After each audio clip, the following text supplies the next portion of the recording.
Hello friends, welcome to my channel Adhigam start. मैं सुबह से ही लेकर आई हूँ स्पेशल क्वेश्चन आंसर जो कि होंगे इतिहास के। और आपको ये टीजीटी पीजीटी के लिए बहुत ही स्पेशल हैं, बहुत ही ज़्यादा ज़रूरी हैं। तो चलिए आज मैं आपको बताती हूँ मैं क्वेश्चन किस में से कराने जा रही हूँ। तो आपको मिलेंगे पुरातात्विक स्रोत से, अभिलेखों से, मुद्राओं से, मूर्तियों से, चित्रकला से, वैदिक साहित्य, बौद्ध साहित्य से आपको प्रश्न उत्तर मिलेंगे। और ये क्वेश्चन होंगे आपके 50। तो चलिए स्टार्ट करते हैं। पहला क्वेश्चन देखिए। पहला क्वेश्चन है, प्राचीन भारत को जानने का सर्वाधिक सक्षम साधन कौन सा हो सकता है। तो पुरातात्विक स्रोत प्राचीन भारत को जानने का सर्वाधिक सक्षम साधन है। किसके माध्यम से जान सकते हैं? पुरातात्विक स्रोत के माध्यम से जान सकते हैं। अभिलेख तो इसी में आते हैं, पुरातात्विक स्रोत में ही अभिलेख आएंगे, मुद्राएं आएंगी, भवन आएंगे।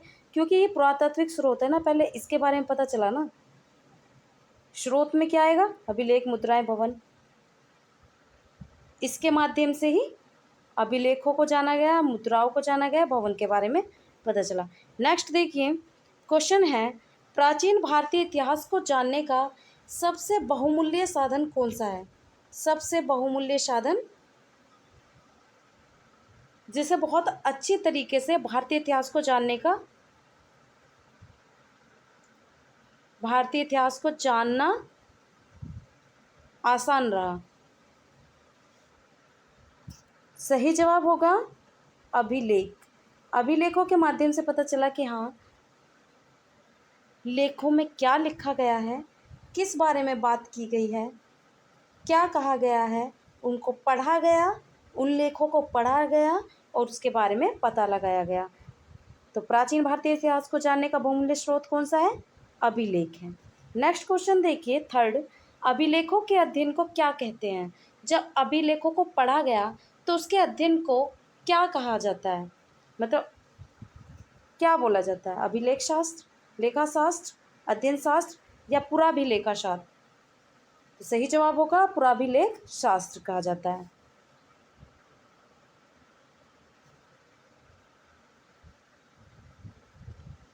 इसके माध्यम से अभिलेखों को पढ़ा गया। वो अभिलेख जो धातुओं की प्लेटों तथा पत्थर के स्तंभ, ये अभिलेख देखिए किस किस पे लिखे होते थे। ये धातुओं की, चाहे वो धातु हो सकती है तांबे की, लोहे की धातु हो सकती है। ये धातुओं की प्लेटों पत्थरों पर गड़े मिले, यानी कि पत्थरों पर भी लिखा गया, अभिलेखों को लिखा गया। किसी राजा के बारे में, किसी शासक के बारे में बताया गया है, ठीक। और स्तंभ पर उकेरे गए हैं। स्तंभ क्या है? जो लोहे के बने स्तंभ। जैसे कि मैं एक उदाहरण देती हूँ, सारनाथ का अशोक का स्तंभ जो सारनाथ में स्थित है, तो उनको, उसके अध्ययन को क्या कहा गया? पुराभिलेख शास्त्र कहा गया। नेक्स्ट क्वेश्चन देखिए, अभिलेखों की भाषा कौन सी है। अभिलेख किस भाषा में लिखे गए? कौन कौन सी थी? अभिलेखों की भाषा प्राकृत भी थी, पाली भाषा भी थी, संस्कृत भाषा में भी मिले हैं। तो सही जवाब होगा ये सभी।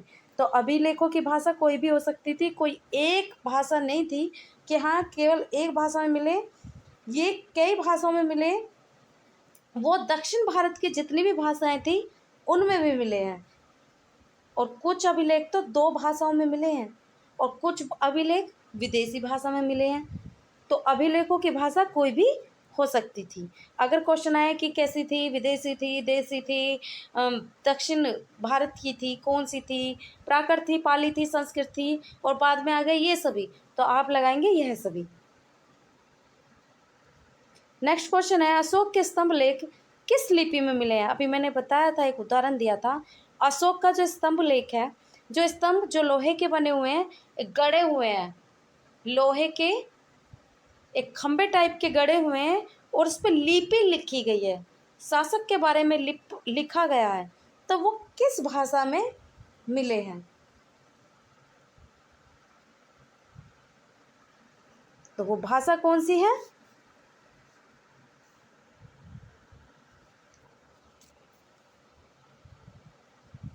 इसका सही जवाब है यह सभी।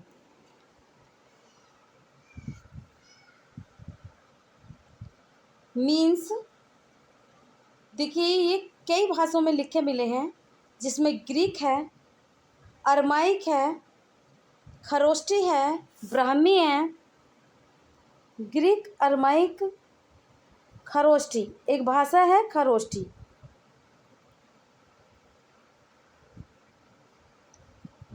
ब्राह्मी, ये चारों भाषाओं में मिले हैं। एक ब्राह्मी है, ग्रीक है, अरमाइक और खरोष्टी। तो इसका सही जवाब होगा यह है सभी। नेक्स्ट क्वेश्चन है, पुरातात्विक अभिलेखों के को कितने भागों में बांटा गया है? तो सही जवाब होगा देशी और विदेशी अभिलेखों में बांटा गया है। तो इसका सही जवाब है ए और दो दोनों। नेक्स्ट क्वेश्चन देखिए, अभी मैंने आपको बताया भी था, जो पुरातात्विक अभिलेख मिले हैं, लिखे मिले हैं पुराने प्राचीन, तो वो देशी भी हैं और विदेशी भी हैं। तो इसका सही जवाब है 3। नेक्स्ट क्वेश्चन देखिए, अभिलेखों के माध्यम से क्या पता लगाया जाता है? अभिलेखों के माध्यम से क्या पता चला? वो जो अभिलेख मिले हैं उनसे हमें क्या पता चला? राज्य के साम्राज्य का विस्तार कहाँ कहाँ तक था? कला तथा राजनीतिक कैसी थी उसकी व्यवस्था? उस पर लिखा ही क्या था? ये चीज़ें लिखी थी। शासन प्रबंध कैसा था? सही जवाब है यह सभी। नेक्स्ट क्वेश्चन देखिए,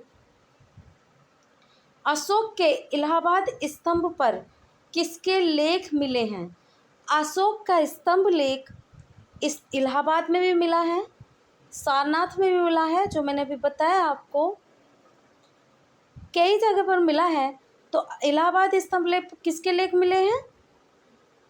सही जवाब होगा समुद्रगुप्त और जहांगीर के बारे में पता चलता है। समुद्रगुप्त और जहांगीर के बारे में। नेक्स्ट क्वेश्चन है, भूमि अनुदान पत्र अधिकतर किसकी चादरों पर उत्कीर्ण है? यानी कि भूमि अनुदान के बारे में जो पत्र लिखे हुए हैं वो किसके चादरों पर उकेरे गए हैं, मतलब किस चीज़ पर लिखे गए हैं? लोहे की चादर पर लिखे गए हैं क्या? मखमल की चादर पर, कपड़े की चादर पर, या तांबे की चादर पर? इसका सही जवाब होगा तांबे की चादर पर लिखे मिले। जो भूमि अनुदान के बारे में बात है वो अधिकतर किसकी चादरों पर? तांबे की चादरों पर लिखे मिले हैं। नेक्स्ट क्वेश्चन देखिए, सबसे प्राचीन अभिलेख कहाँ से मिला है? सबसे प्राचीन अभिलेख कहाँ से मिला है? सही जवाब होगा मध्य एशिया के बोगसकोई से।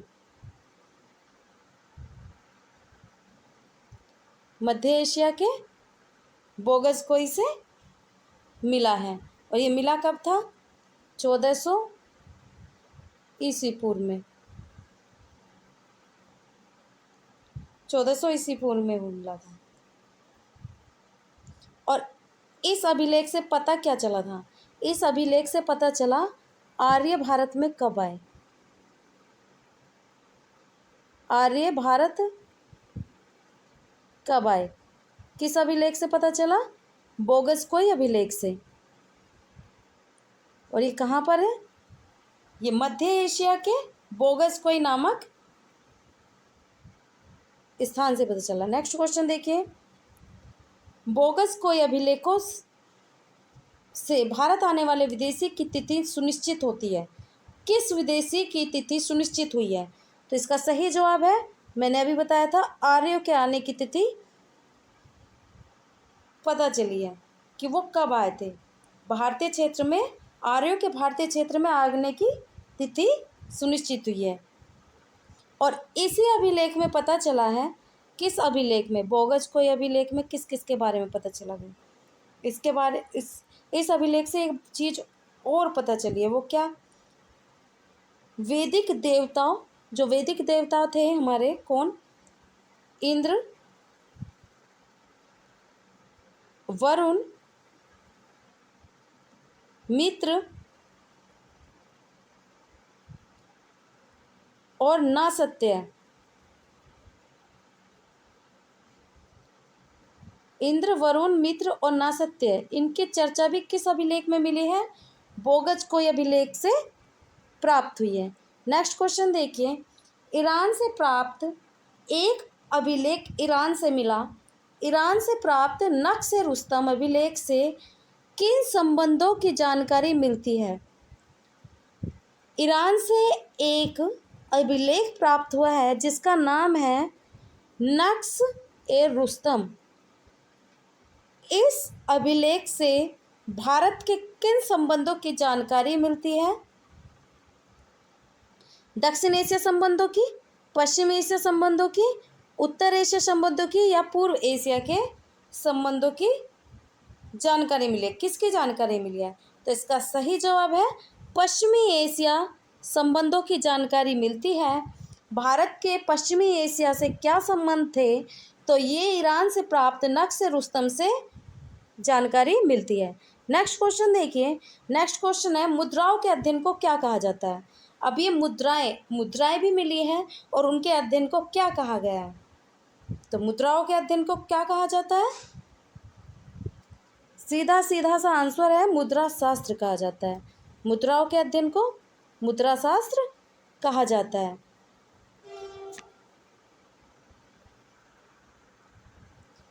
और मुद्राओं से भी कई चीज़ों की जानकारी मिलती है कि उस टाइम का राजकीय शासनकाल कैसा था और ये मुद्राएं कैसी कैसी थी, अर्थव्यवस्था कैसी थी उस टाइम की। देश के अलग अलग हिस्सों से प्राप्त कई चीज़ों की मुद्राएं मिली हैं, जैसे कि सोने की स्वर्ण मुद्रा, रजत मुद्रा। अब ये रजत क्या है?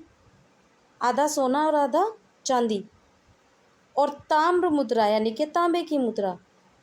इनकी सबकी जानकारी मिल रही है किससे? मुद्रा शास्त्री यानी मुद्राओं के अध्ययन से पता चला है। अब क्या शासनकाल का कैसे पता चला? इन मुद्राओं पर जैसे आज भी लिखा रहता है ना डेट कि कब इनको पब्लिश किया गया या कब ये बने थे, ये मुद्रा कब बनी थी, ये कब आई थी। तो इसके बारे में मुद्रा पे कॉइन पे डेट लिखी हुई होती है नीचे कि ये 1991 का है, 92 का है, कब का है। तो इससे किसका पता चला? राज के शासनकाल का पता चलता है कि उस टाइम पे किसका शासनकाल था, किसने सोने की मुद्राएं चलाई, किसने रजत की, किसी ने तांबे की, किसी ने चांदी की चलाई, किसी ने तो कांसे की चलाई है, पता नहीं किस किस चीज़ की चलाई है। शीशे के भी सिक्के चले थे।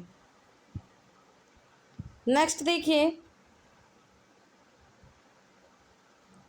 भारत के प्राचीनतम सिक्के कौन से हैं और सबसे प्राचीनतम सिक्के कौन से मिले? सबसे प्राचीनतम सिक्के मिले हैं आहत सिक्के, उनको नाम दिया गया आहत सिक्के।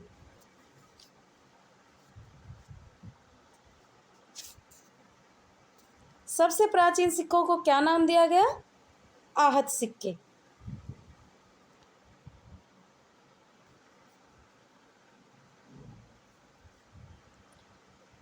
आहत सिक्के किसके शासनकाल के हैं?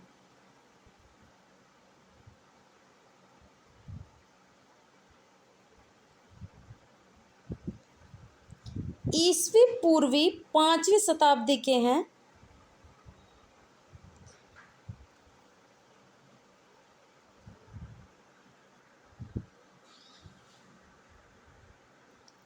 ये वो सिक्के हैं जिन पर कोई डेट नहीं थी, बस ठप्पा लगा हुआ था। इनका निर्माण कैसे किया गया? ठप्पा मारकर किया गया। अगर क्वेश्चन आएगा कि आहत सिक्के किस काल के हैं? आहत सिक्के ईसा पूर्व 5वीं शताब्दी के हैं। इनका निर्माण किया गया ठप्पा मारकर। क्या मारकर? ठप्पा मारकर। और इन पर चित्र मिले हैं। किस चीज़ के चित्र मिले हैं? चित्र है पेड़ के, सांड, हाथी, मछली, आधा चांद। पेड़ है, सांड है, मछली है, अर्धचंद है यानी कि आधा चांद। इनके चित्र मिले हैं।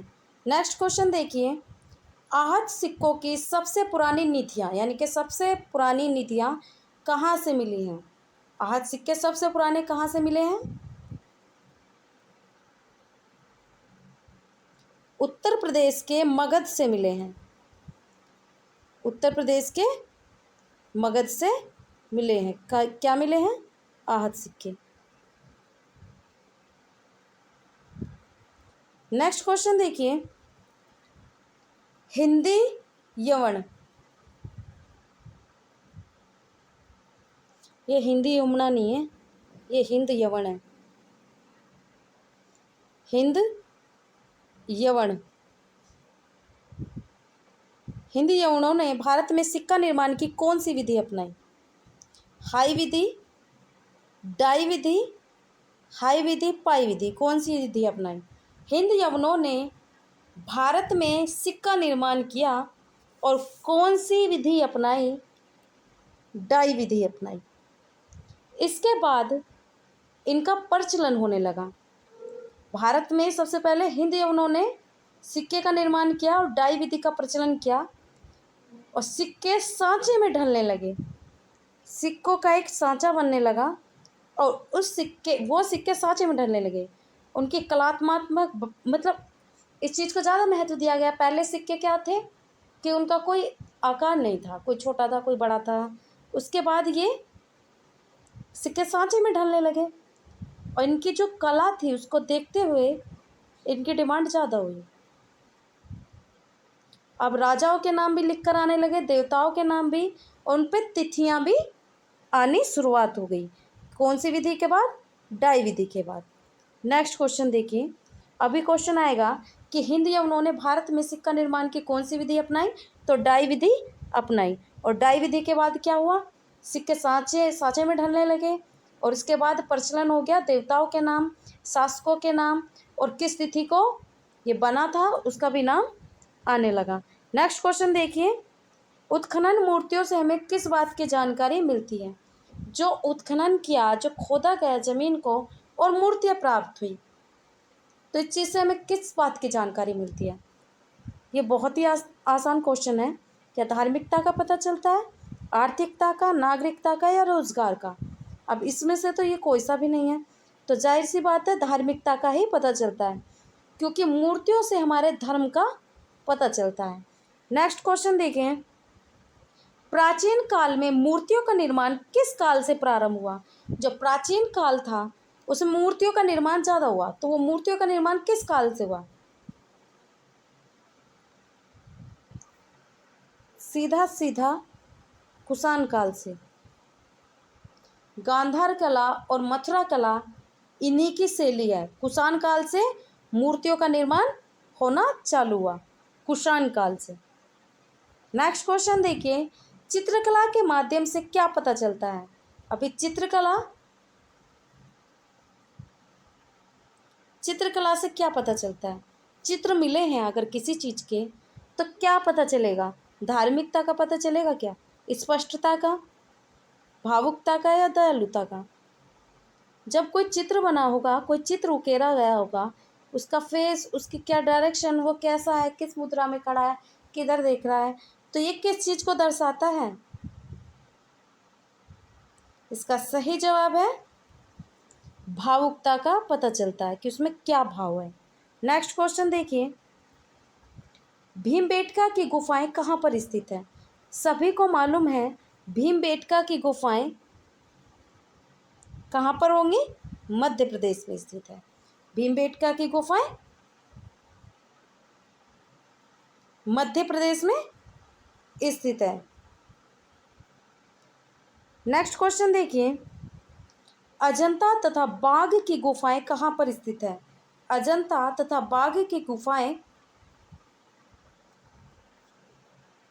कहाँ पर स्थित है? मध्य प्रदेश में स्थित है। और ये क्या दर्शाती है? अजंता तथा बाघ की गुफाएं, अजंता तथा बाघ की गुफाओं में जो चित्र बने हैं वो चित्र किस काल के हैं? गुप्त काल के। सबसे पहले तो ये चीज़ समझिए, किस काल के हैं? गुप्त काल के हैं। दूसरा, ये उस टाइम की उन्नत संस्कृति दशा को दर्शाते हैं। उस टाइम की संस्कृति कितनी अच्छी थी इस बात को बताती हैं क्या? अजंता तथा बाघ की गुफाएं। और ये कहाँ पर स्थित है? मध्य प्रदेश में। किस काल में बनी है? गुप्त काल में। और बताती क्या है? उस टाइम की उन्नत संस्कृति को। नेक्स्ट क्वेश्चन देखिए, वेदों की कितनी संख्या है? वेद कौन कौन से वेद हैं, कितने हैं? वेदों की संख्या है 4, और ये आपको भी मालूम है कौन कौन से हैं। ऋग्वेद, यजुर्वेद, सामवेद, अथर्ववेद। तो वेद कितने हैं? 4। नेक्स्ट क्वेश्चन देखिए, इनमें से कौन सा वेद नहीं है? अभी मैंने वेदों के नाम बताए, लेकिन इनमें से कौन सा? यजुर्वेद है, ऋग्वेद है, सामवेद है, नामवेद वेद नहीं है। नेक्स्ट क्वेश्चन देखिए, इनमें से कौन सा सबसे प्राचीन वेद है? तो सबसे प्राचीन वेद है ऋग्वेद है। सबसे प्राचीन वेद ऋग्वेद है। यजुर्वेद में कितने मंडल हैं? यजुर्वेद में कितने मंडल हैं?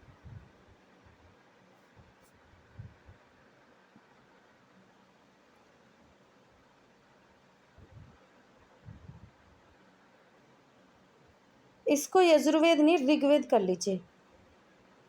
क्या है ये? ऋग्वेद। ऋग्वेद में कितने मंडल हैं? सही जवाब है 10 मंडल है। नेक्स्ट क्वेश्चन देखिए, प्राचीन भारत की कृषि संस्कृति को प्रकाशित करने वाला वैदिक साहित्य कौन सा है? कौन सा वेद है जो कृषि साहित्यिक संस्कृति को प्रकाशित करता है?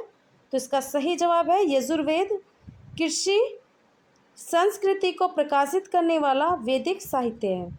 नेक्स्ट क्वेश्चन देखिए, सामवेद में कितने श्लोक हैं? सामवेद में श्लोक कितने हैं? 1549 श्लोक हैं सामवेद में। और इनका संबंध किस चीज़ से है? इन श्लोकों का संबंध किस चीज़ से है? ये यज्ञों के अवसर पर श्लोक गाए जाते हैं। ये 1549 श्लोक यज्ञ के अवसर पर गाए जाते हैं। जब यज्ञ होगा तब इन श्लोकों को गाया जाएगा, मंत्री नहीं जपा जाएगा, गाया जाएगा। और सामवेद को भारतीय संगीत का मूल कहा जाता है। सामवेद को क्या कहा जाता है? भारतीय संगीत का मूल। भारतीय संगीत मूल क्या है? सामवेद। नेक्स्ट क्वेश्चन देखिए, भारतीय संगीत का मूल कहा जाता है किसको? सही जवाब है सामवेद को। सामवेद को भारतीय संगीत का मूल कहा जाता है। अभी ऋग्वेद की बात चल रही थी कि ऋग्वेद में कितने मंडल हैं? ऋग्वेद में 10 मंडल हैं। और सूक्त कितने हैं? 1028 सूक्त हैं।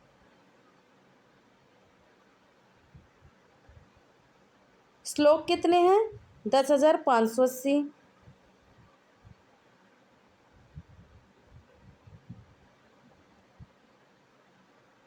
10,580 श्लोक हैं। नेक्स्ट क्वेश्चन देखिए, अथर्ववेद में कितने मंडल हैं? अथर्ववेद में मंडल हैं 20। तो अथर्ववेद में कितने मंडल हैं? 20।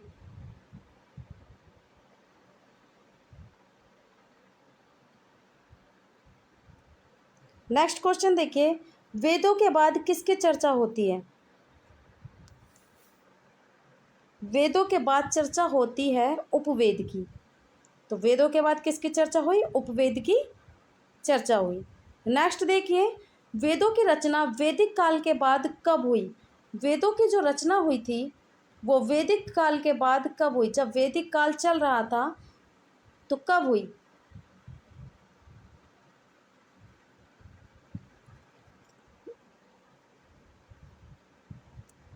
वेदांग है ये। वेदांगों की रचना कब हुई?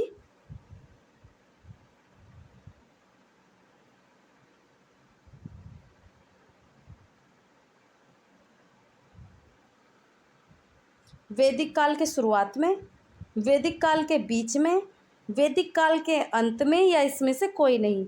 तो सही जवाब होगा वैदिक काल के अंत में वेदों की, वेदांगों की रचना हुई। नेक्स्ट क्वेश्चन देखिए, वेदांगों की संख्या कितनी है? कितने वेदांग हैं? तो वेदांग हैं 6। और ये कौन कौन से हैं? एक तो है शिक्षा,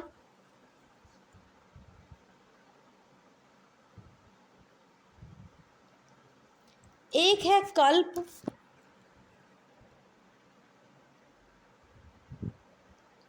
एक है व्याकरण, एक है छंद और दूसरा है ज्योतिष। सॉरी, 6 है ज्योतिष। शिक्षा, कल्प, व्याकरण, छंद, ज्योतिष, एक और रह गया निरुक्त।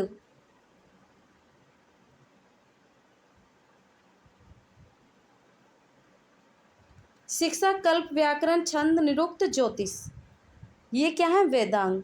और वेदांगों की संख्या कितनी है? 6। और वेदांगों की रचना कब हुई थी? वैदिक काल के अंत में हुई थी।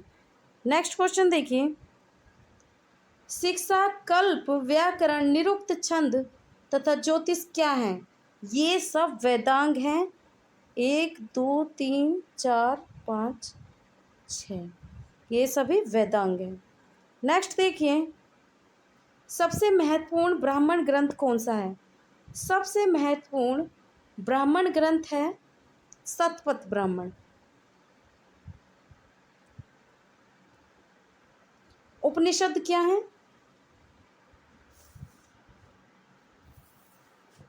वैदिक ग्रंथों का अंतिम भाग है उपनिषद। इसमें क्या है? इसमें अध्यात्म तथा दर्शन के बारे में बताया गया है, आध्यात्मिकता के बारे में बात की गई है। वैदिक ग्रंथों के अंतिम भाग में उपनिषद में आध्यात्मिक के बारे में बात की गई है।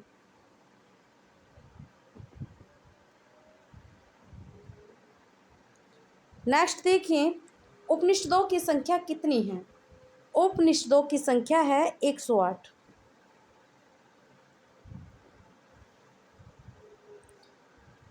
लेकिन इसमें से कुछ फेमस ही हैं, जैसे बृहदारण्यक, कठोपनिषद।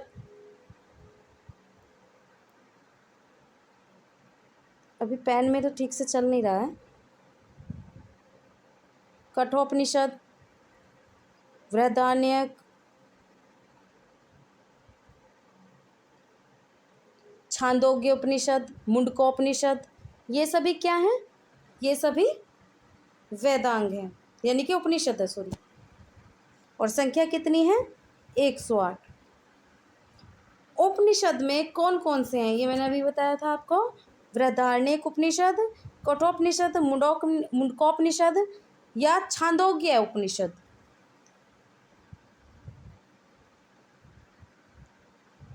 ये क्वेश्चन थोड़ा गलत दिया है। इनमें से कौन कौन से हैं? तो ये सभी हैं, ये सभी आंसर है। ये सभी पे लगा लीजिए। नेक्स्ट क्वेश्चन है, भारत का आदर्श वाक्य एक उपनिषद से लिया गया है, वो कौन सा है? सत्यमेव जयते। तो भारत का आदर्श वाक्य क्या है? सत्यमेव जयते भारत का आदर्श वाक्य है। और ये किस उपनिषद से लिया गया है? मुंडकोपनिषद से लिया गया है। नेक्स्ट क्वेश्चन देखिए, पुराणों की संख्या कितनी है? पुराणों की कितनी संख्या है? 18 पुराण है। विष्णु पुराण किस वंश के लिए महत्वपूर्ण माना गया है?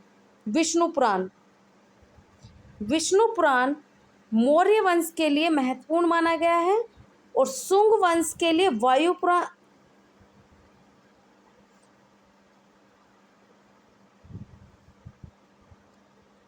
मत्स्य पुराण माना गया है सातवाहन और शुंग वंश के लिए।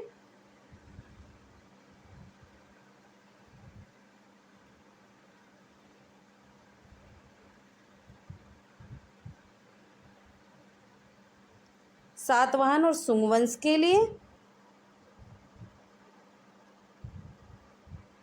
और वायु पुराण माना गया है गुप्त वंश के लिए।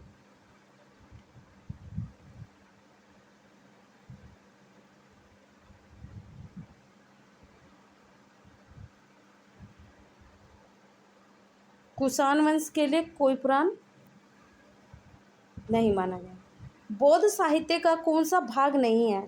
इनमें से बौद्ध साहित्य का कौन सा भाग नहीं है? जातक कथाएं बौद्ध साहित्य में है।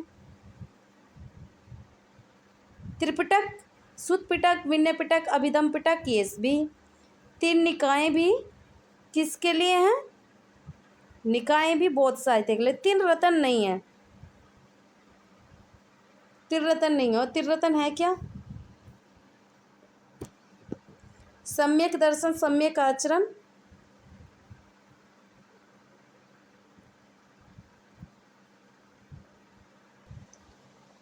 सम्यक ज्ञान। तो इसमें से बौद्ध साहित्य का कौन सा भाग नहीं है? त्रिरत्न नहीं है। ये किसका है? ये जैन साहित्य का है। त्रिरत्न किसका है? जैन साहित्य का है।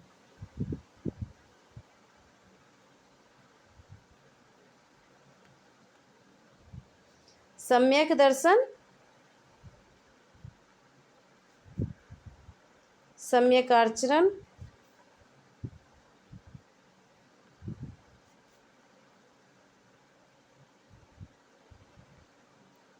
और सम्यक ज्ञान।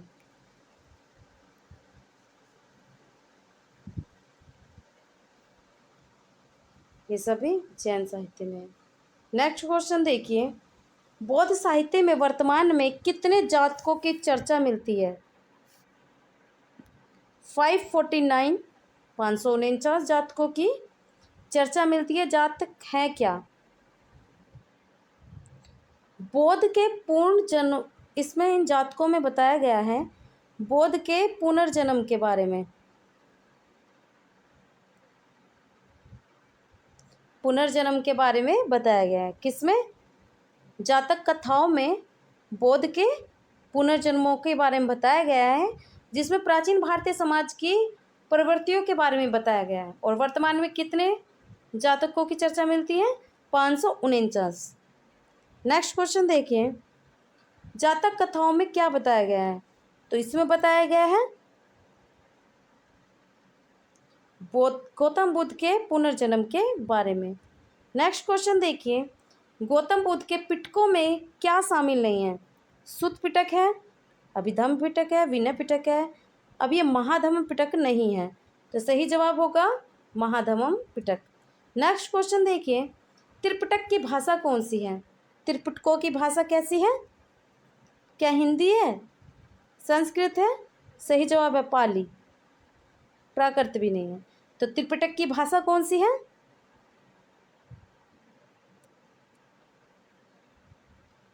नेक्स्ट क्वेश्चन देखिए, महावंश और दीपवंश बौद्ध ग्रंथ की महावंश और दीपवंश बौद्ध ग्रंथ की किस भाषा में रचित है? ये बौद्ध ग्रंथ है और ये किस भाषा में रचित है?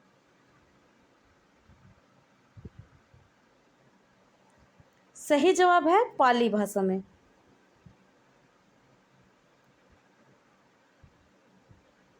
पाली भाषा में रचित है। नेक्स्ट क्वेश्चन देखिए, अश्वघोष की रचना का क्या नाम है? तो अश्वघोष की रचना का नाम है बुद्ध चरित्र। ये सब भी बौद्ध ग्रंथ हैं। दिव्य अवदान, ललित विस्तार, महावस्तु, ये सब भी बौद्ध ग्रंथ है। नेक्स्ट क्वेश्चन देखिए, नागसेन की रचना का नाम क्या है? नागसेन ने कौन सी रचना लिखी? इसका सही जवाब है मिलिंदपनो। सही जवाब क्या है? मिलिंदपनो। नागसेन की रचना का नाम मिलिंदपनो है। नेक्स्ट क्वेश्चन देखिए क्वेश्चन आगे ख़त्म हो गए हैं।